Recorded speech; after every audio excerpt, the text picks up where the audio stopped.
Pastor Marcos pediu que eu trouxesse uma palavra aqui sobre projetos frustrados por não ouvir a voz de Deus.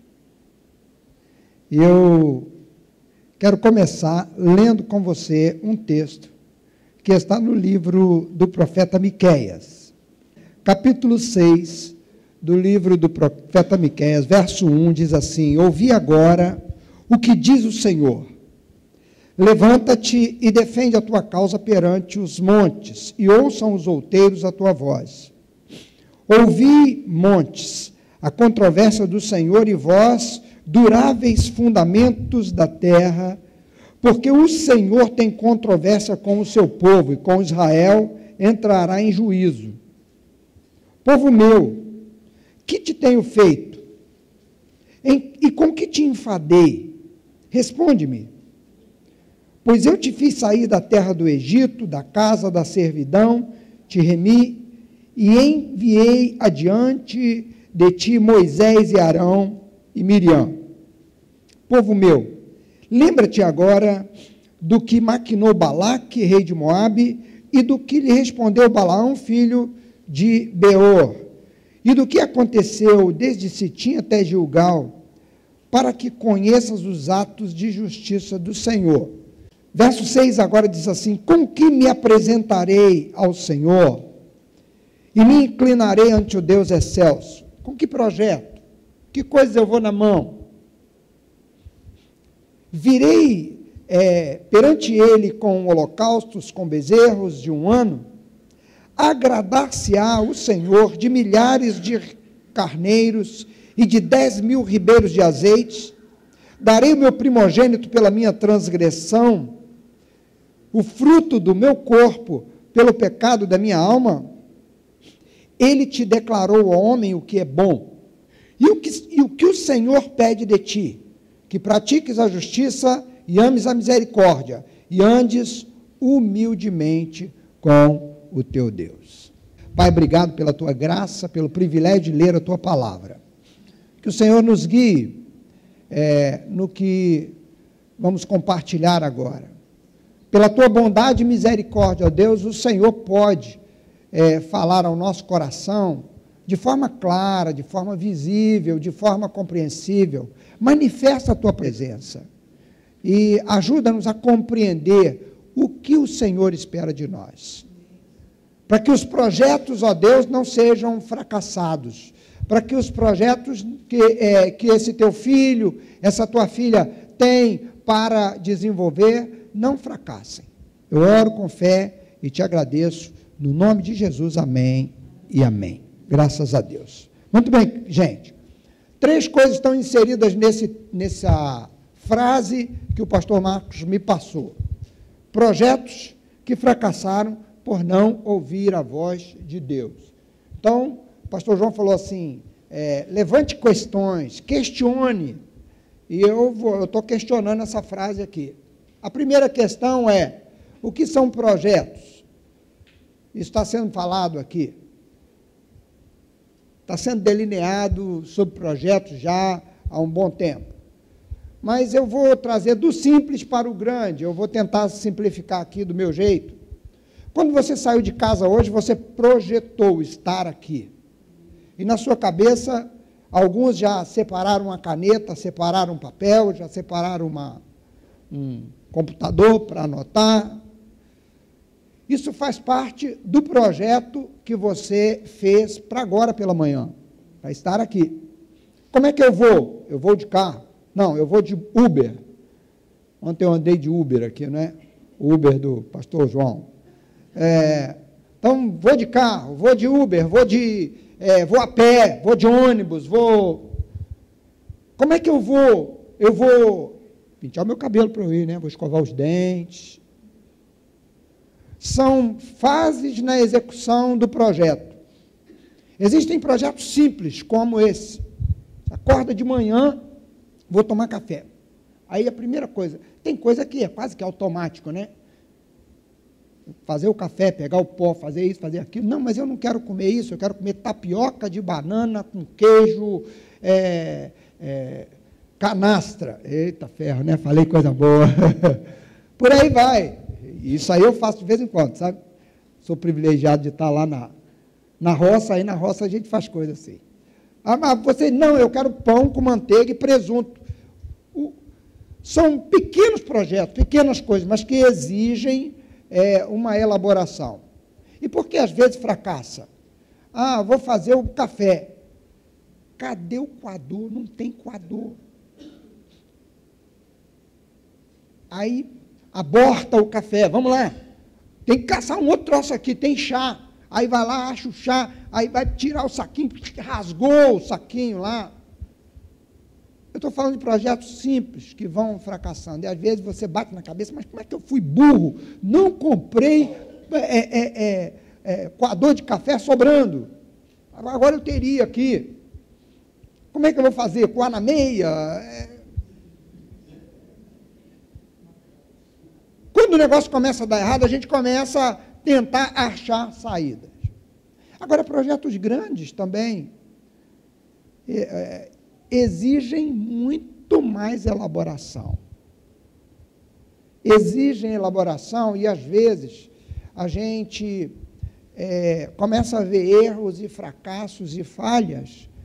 E uma grande tentação nossa é jogar sempre a culpa nos outros. Não deu certo porque fulano não fez isso, porque Beltrano não fez aquilo, porque Beltrano não fez aquilo outro. E na vida espiritual a mesma coisa.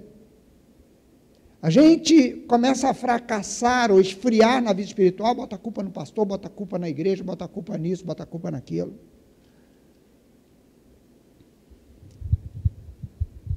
Então, eu acho que já deu para ter uma visão mais ou menos. Desde uma pequena coisa que você vai fazer, exige um projeto, exige um planejamento. A criança mais simples já faz um planejamento do que ele quer.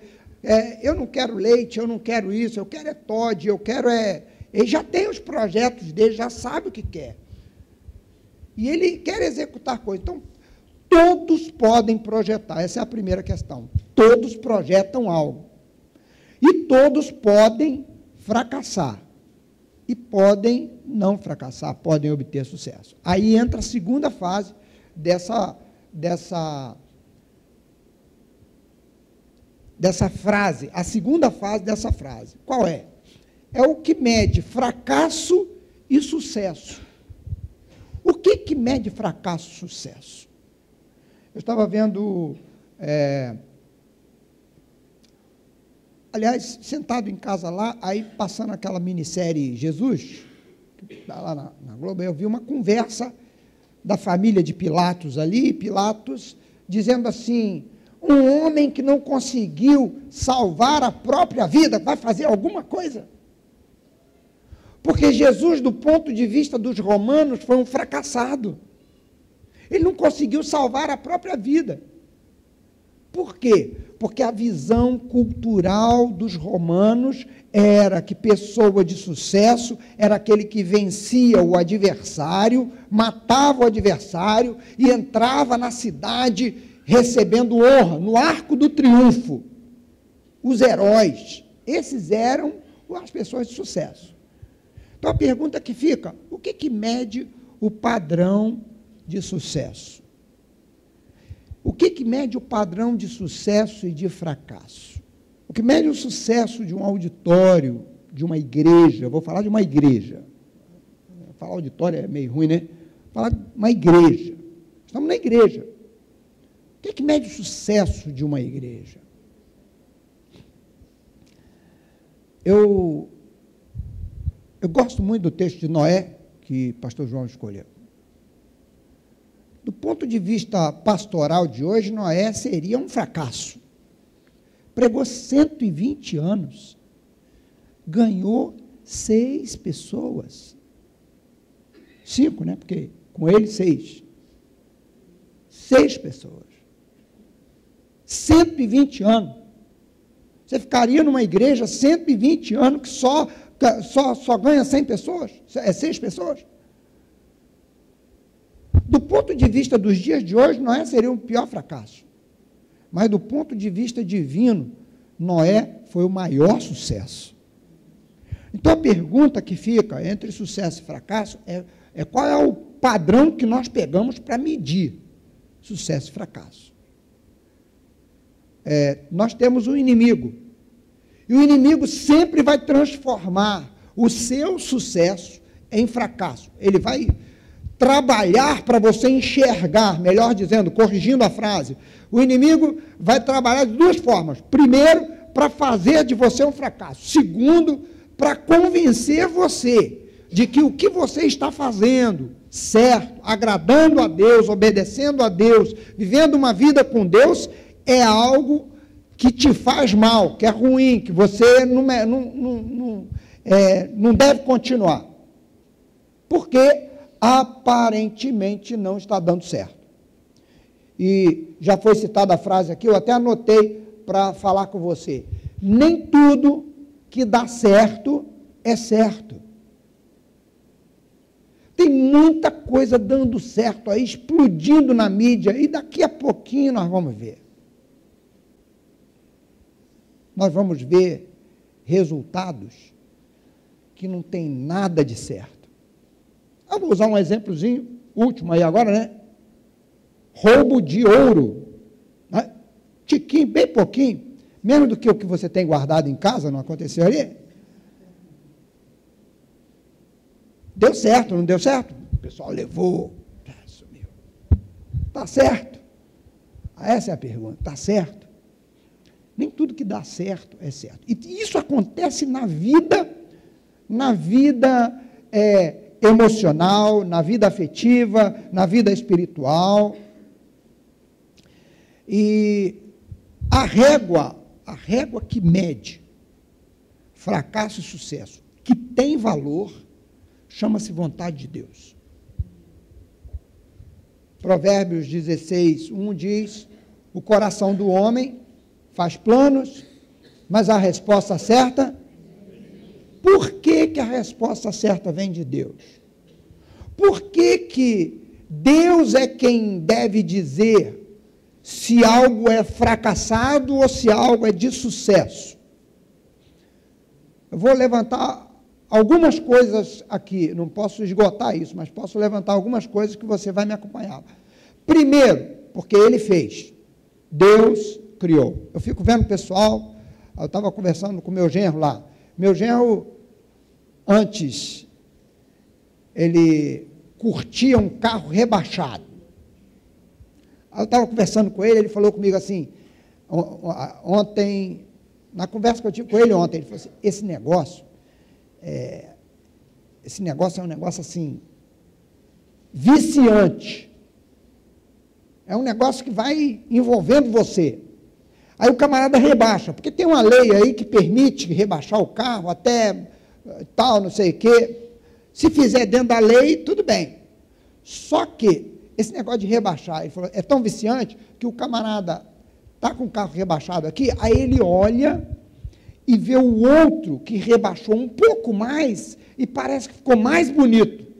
Então ele quer rebaixar para ficar mais bonito. E vai, e vai, e vai. Daqui a pouco o carro está praticamente se arrastando no chão. Maluquice, doideira, birutice, sei lá mais o que eu vou falar, idiotice. Por quê? O engenheiro, uma porção de engenheiros sentaram, planejaram o carro, tudo ali, gastaram em cima de um projeto anos. O carro, para fazer a curva, tem que ter a altura tal, tem que ter isso, tem que ter aquilo.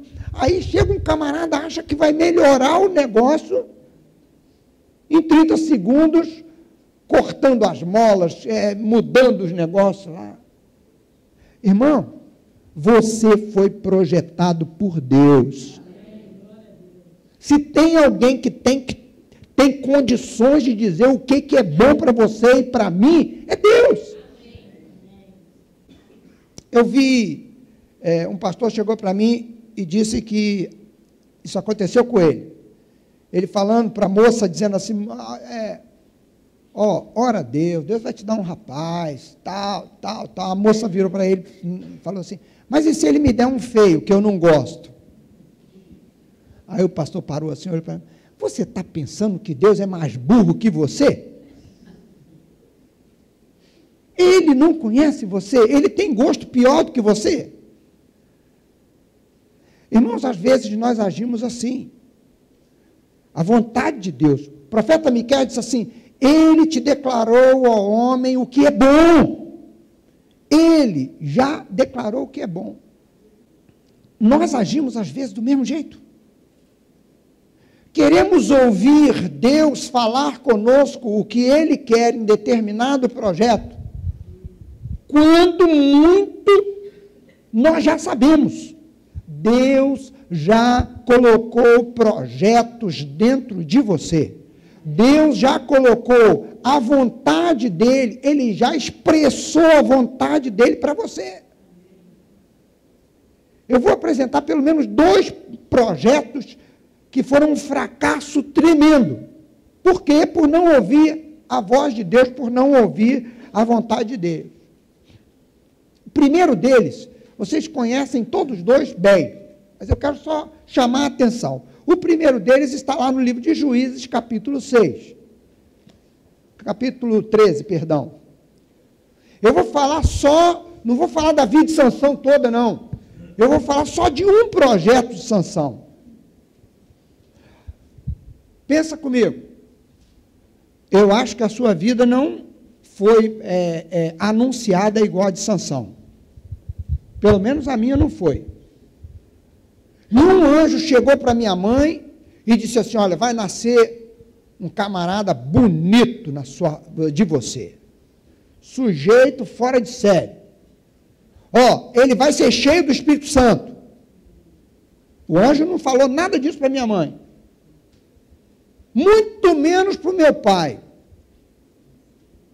Meu pai ainda nem era crente. Mas de Sansão, irmão, Deus chegou, falou com a mulher de Manoá e disse assim: olha, vai nascer um filho em você, você vai ter um filho, você vai colocar o nome nele assim, você vai ser assim, olha, ele vai ser nazireu desde o ventre. Sabe o que é nazireu? Separado para Deus. O nazireu não podia comer qualquer coisa, o nazireu não podia beber qualquer coisa. A comida dele tinha que ser preparada de um jeito. Ele recebia uma criação de um ensino muito mais forte do que os outros, da lei de Deus, da vontade de Deus. Sansão nasce e cresce assim, por palavra de Deus. Aí Sansão, depois que cresce, resolve casar. Capítulo 14, verso 1, diz assim: desceu Sansão a Tímina, vendo em Tímina uma das filhas dos filisteus, subiu e declarou a seu pai, a sua mãe, e disse: vi uma mulher em Tímina, das filhas dos filisteus, tomai-ma, pois, por esposa. Porém seu pai e sua mãe disseram: não há porventura mulheres entre as filhas de teus irmãos, ou entre todo o meu povo, para que vás tomar esposa entre os filisteus, daqueles incircuncisos? Disse Sansão a seu pai: toma esta, porque só desta me agrado. Mas seu pai e sua mãe não sabiam que isso vinha do Senhor e tal, e por aí vai. Vamos lá.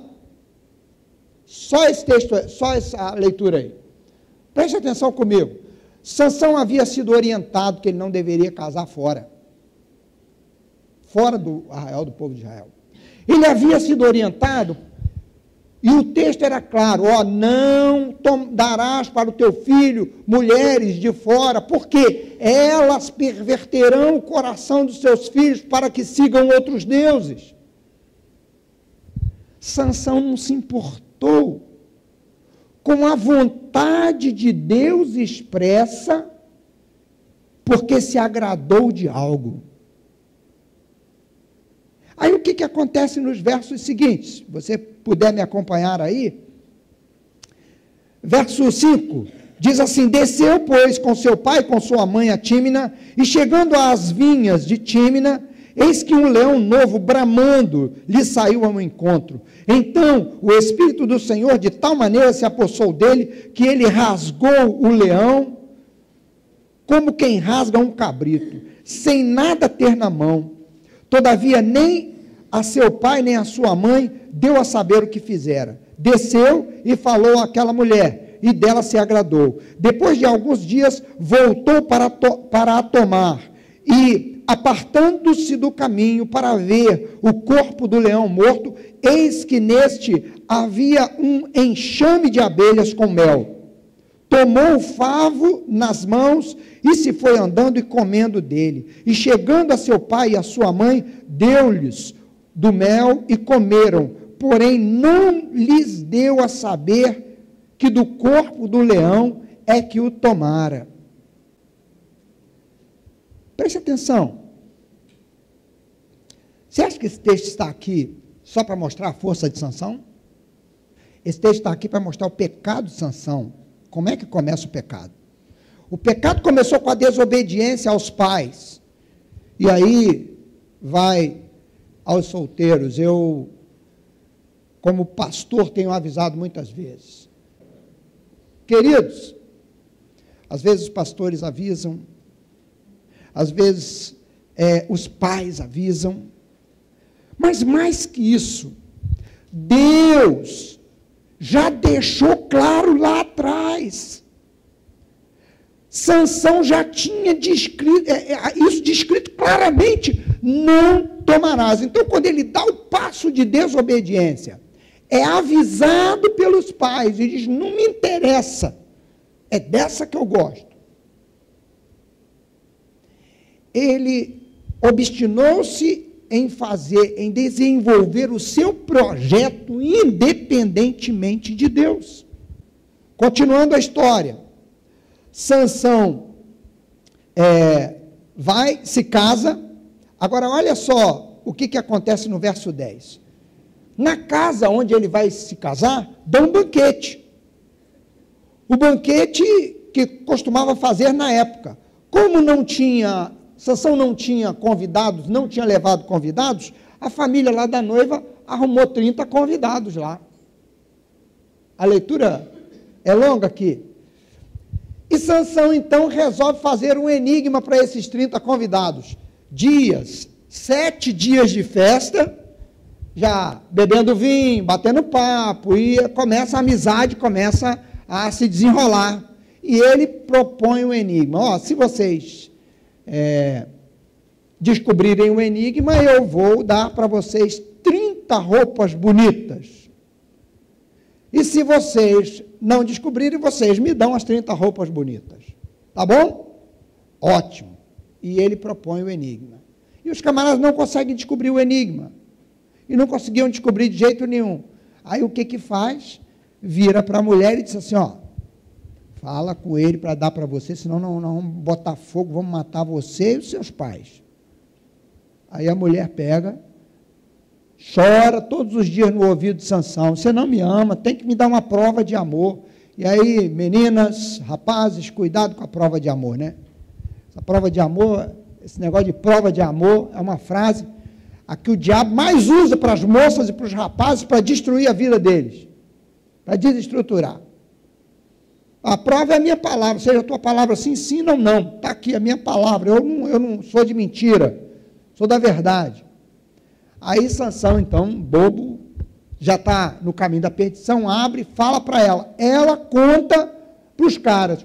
Os camaradas, então, chegam no último dia e dizem para Sansão qual é o enigma. A resposta do enigma.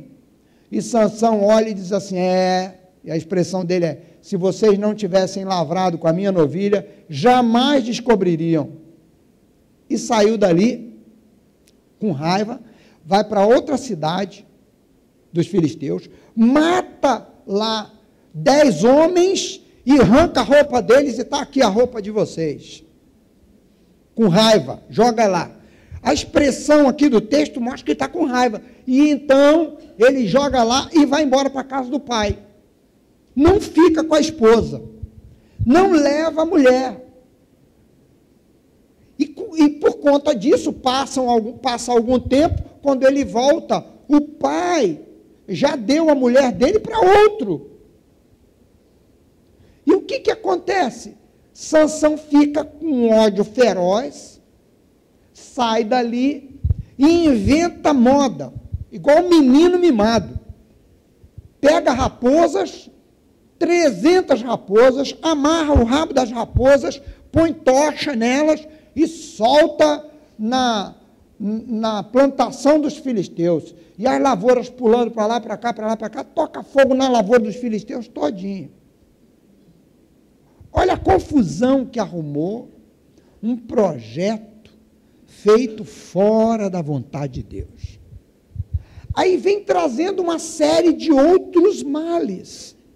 Irmãos, eu disse para você, primeiro, eu preciso procurar dentro de mim em que isso que eu quero fazer, esse projeto que eu tenho, em que isso desagrada a Deus. Essa é a primeira coisa. Porque se o projeto for desagradável a Deus, ainda que ele seja um sucesso diante do mundo, será de reprovação eterna. Por quê? Por um simples princípio. Começou na base errada, do jeito errado. Um outro homem é Sansão. É Saul. O outro homem é Saul. Saul foi um homem separado por Deus. Talvez você aqui nunca viva uma experiência que Saul viveu. Talvez.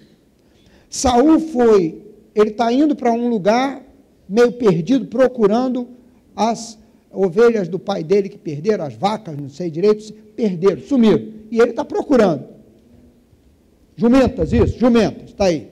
Corrigiu aqui, é bom ter, universitários aqui que ajudam a gente, né? Aqueles que ajudam certo, né? Muito bem, ele foi procurar os jumentos que estavam perdidos. E ele é encontrado por Samuel. Deus manda Samuel, Saul está vindo aí, você unge ele rei. O povo está querendo um rei, unge ele rei. Saul foi ungido rei. Saul era o mais bonito, grandão, chamava a atenção de todo mundo. Saul foi escolhido rei, foi ungido rei, colocado por Deus, com festa, com tudo. Primeiro empreendimento de Saul, primeira coisa que Saul faz, ele harmoniza o povo. Tinha gente querendo, sendo contra, Saul consegue dar uma harmonizada na coisa ali. Um ano depois que Saul é rei, tem uma guerra contra os filisteus. E para Saul sair, Samuel ia lá fazer uma oração, ia lá oferecer um sacrifício. Isso está narrado lá no capítulo 13 até o capítulo 15 de 1 Samuel. Você anota aí, pode anotar. Não vou fazer essa leitura com você, não, porque é longa, mas eu vou só contar rapidamente a história. Saul tem que ir para a guerra, e ele ajunta o povo em Gilgal, e está ali preparando-se para sair para a guerra. E espera Samuel. Só que o povo de Israel estava em número muito menor do que os filisteus. E a guerra era muito provável que os filisteus vencessem. Por isso eles precisavam da bênção de Deus. O texto, no verso 7, diz assim, que o povo de Israel ficou com medo. O povo de Israel teve medo dos filisteus. E então Saul se ajunta e espera Samuel, e Samuel não aparece. Samuel não aparece, e o povo então começa, sai um, sai outro, vai um embora, vai outro embora, e o rei olhando para o exército assim, o exército está diminuindo. E ele começa a ficar com medo. Como Samuel não aparece, Saul vira e diz assim, traz aqui o animal, eu vou fazer o sacrifício. E ele então resolve ser o sacerdote e oferecer o sacrifício. Mal ele acabou de oferecer o sacrifício, Samuel chega. Samuel chega e diz assim, por que você fez isso? Por que você assumiu um lugar que não é seu? Não, o povo estava se espalhando e eu ainda não tinha recebido a bênção do Senhor, então eu resolvi sacrificar aqui para o povo. Ele falou, pois é, Deus iria honrar você agora, mas você não quis ouvir Deus. Saul começa a desobediência aqui. A desobediência de Saul aqui vai prosseguindo passo a passo, vai crescendo. A Bíblia diz assim, um abismo chama outro abismo. Irmão, você quer ter projetos que não fracassem diante de Deus, não é diante das pessoas, porque se for diante das pessoas, você vai ficar preocupado em agradar as pessoas. A quem você e eu temos que agradar? A Deus. E tem gente que usa até isso para dizer assim, não, eu estou aqui para agradar a Deus e não me importa os outros. E é grosso com os outros, trata os outros com falta de educação, desrespeita lideranças, desrespeita pastores, desrespeita no seu trabalho a sua chefia. Não, porque eu estou aqui para agradar a Deus. Bate no peito com uma falsa santidade. Irmão, Deus quer se agradar de mim e de você nas coisas que Ele já estabeleceu, que Ele já determinou. Sansão não honrou o pai e a mãe e queria a bênção de Deus. Saul aqui não honrou o profeta, que ele deveria ter honrado, se submetido, e queria a bênção de Deus.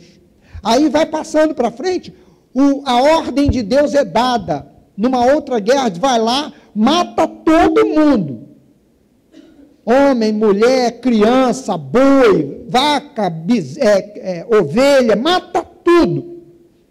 Irmão, racionalmente, isso era uma loucura. Mas a ordem de Deus foi clara. E o que Deus manda, a Bíblia diz que eu e você devemos crer no Senhor, na palavra do Senhor, até quando a gente não entende. Eu gostaria de desafiar você a ser como aquele homem que não sabia ler direito e que foi conversar com o dentista dele, e o dentista virou e falou assim, ô fulano, você acredita na Bíblia? A Bíblia diz que Jonas foi engolido por uma baleia e depois foi vomitado lá na praia. Você acredita nisso mesmo? Aí ele falou assim, olha, doutor, eu não entendo como é que isso aconteceu. Mas se tivesse escrito na Bíblia que Jonas engoliu uma baleia, eu ia acreditar. A fé é simples, irmão. Era o que Saul tinha que ter tido. Eu não entendo porque o Senhor está mandando matar tudo. Vamos supor que o coração de Saul tivesse dó, ele deveria ter dó de crianças. Mas ele foi, matou tudo que ele achou feio, que ele achou desprezível, e separou o rei Agag, trouxe vivo, porque era troféu de guerra ter um rei ali. Eu derrotei o exército dele e o rei ainda é meu escravo. E ainda mais, trouxe o melhor dos bois, das ovelhas. Aí ele entra com a desculpa, para sacrificar ao Senhor. Aí Samuel diz assim, o Senhor, por acaso, se importa tanto com sacrifício, de forma que se desobedeça à voz dele? Obedecer ao Senhor é melhor do que fazer sacrifício. Obedecer ao Senhor. Você não entende, irmão? Você não entende porque determinadas situações, se eu falasse uma mentirinha aqui, resolvia tudo. Mas eu sou crente, eu não posso falar mentira. Por que Deus não abriu uma brechazinha? Aí, mas se eu falar mentira aqui, o negócio vai ficar complicado. Se eu não falar uma mentira aqui, o negócio vai ficar complicado. Eu vou ser exposto, fulano vai ser exposto, tadinho de fulano. Aí a gente já entra usando determinados argumentos para contrariar a vontade de Deus. Tem princípios que Deus já pôs dentro de você. Projetos de vida. Eu poderia falar da vida de Sansão aqui horas, irmão. A vida de Sansão, um fracasso pleno.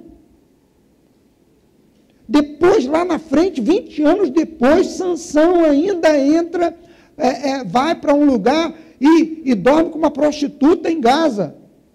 A palavra de Deus condenava isso, porque Sansão não voltou, não se quebrantou, não casou com uma moça da sua cidade, já que ele tinha necessidade de ter uma esposa, então se casava com uma moça lá do povo. Era impossível não ter em Israel moças bonitas. Era impossível. Aí Sansão, 20 anos depois, ele vai, se envolve com uma prostituta em Gaza. Aí o pessoal cerca ele. Ele arranca os portões da cidade, sai carregando uma exibição de força, bota lá no monte. A vida de Sansão, depois disso, Sansão ainda vai e se afeiçoa a Dalila. E aí, meu irmão, já viu, né? Como acaba a vida de Sansão. A vida de Sansão acaba de forma terrível. Deus quer que você e eu desenvolvamos projetos que não fracassem. Ainda que outros digam que você está fracassando, o que importa é que você está agradando a Deus. Eu estou fazendo isso para agradar a Deus. Deixa Deus tomar a sua defesa. Deus toma a sua defesa. Eu quero convidar você a abrir a sua Bíblia só para nós terminarmos agora, e eu vou apenas ler o texto. Capítulo 15 do Evangelho de João. Você conhece muito bem. Capítulo 15, verso 1 diz assim: eu sou a videira e o meu pai é o agricultor. Todo ramo que estando em mim não der fruto, ele o corta. E todo o que dá fruto, ele limpa, para que produza mais fruto ainda. Vós já estáis limpos pela palavra que vos tenho falado. Irmão, o que limpa você, o que qualifica você para desenvolver projetos de sucesso é a palavra do Senhor. É a palavra de Deus. Se Sansão tivesse abraçado a palavra de Deus, o casamento dele teria sido outro, a história de vida dele teria sido outra. Permanecei em mim, e eu permanecerei em vós. Como não pode o ramo produzir fruto de si mesmo, se não permanecer na videira, assim nem vós podeis dar, se não permanecerdes em mim. Eu sou a videira, vós os ramos. Quem permanece em mim e eu nele, esse dá muito fruto, porque sem mim nada podeis fazer. Se alguém não permanecer em mim, será lançado fora à semelhança do ramo, e secará, e o apanham, e lançam no fogo, e o queimam. Se permanecerdes em mim, e as minhas palavras permanecerem em vós, pedireis o que quiserdes, e vos será feito. Nisto é glorificado meu Pai, em que deis muito fruto, e assim vos tornareis meus discípulos. Eu vou parar aqui, poderia ler o capítulo todo. Jesus coloca nesse verso aqui a condição para que o projeto não seja fracassado, do ponto de vista de Deus. Deus olhar para você e dizer: muito bem, meu filho, você executou o projeto do meu jeito, você fez o que eu mandei fazer, muito bem, servo bom e fiel, tem mais galardão para você, tem mais coisa para você. Jesus coloca aqui dizendo assim: se vocês fizerem segundo a minha palavra, se fizerem segundo a minha palavra, aí o que vai acontecer? No meio do projeto surgem algumas dificuldades e complicações. Jesus disse assim: pedireis o que quiserdes e vos será feito. Irmãos, se nós executarmos projetos fora da vontade de Deus, na hora que nós formos pedir, Deus vai dizer assim: você está fazendo fora da minha vontade, como é que eu vou abençoar? Eu não posso abençoar, como é que eu vou abençoar? Feche seus olhos um momento. Pai, aqui está o teu povo, moças, rapazes, homens, mulheres, que até no dia a dia, ó Deus, eles vão precisar de direções novas. Até no dia a dia, na caminhada do dia a dia, saindo daqui, indo para casa. Talvez o ladrão esteja na esquina e o Senhor quer dar uma direção nova a esse teu filho, para ele sair do caminho, para ele mudar a direção. Ajuda esse teu filho a estar sintonizado com a tua palavra. Ajuda essa tua filha a estar sintonizada com a tua palavra, de forma que, ao tocar a sua vida, tocar os seus projetos, o centro deles seja a tua vontade. Para que, ó Deus, ainda que as pessoas digam que esse teu filho, essa tua filha é um fracassado, porque não ganhou muito dinheiro, ou é um fracassado porque não conseguiu completar o curso tal, ou fazer isso, ou fazer aquilo, que o Senhor esteja dizendo para ele: meu servo bom e fiel, você está fazendo a minha vontade. Pode pedir, que eu vou te ajudar nesse processo, nesse projeto, nessa situação. Em nome de Jesus, eu te agradeço pelo privilégio de estar aqui e trazer essa palavra. Amém e amém.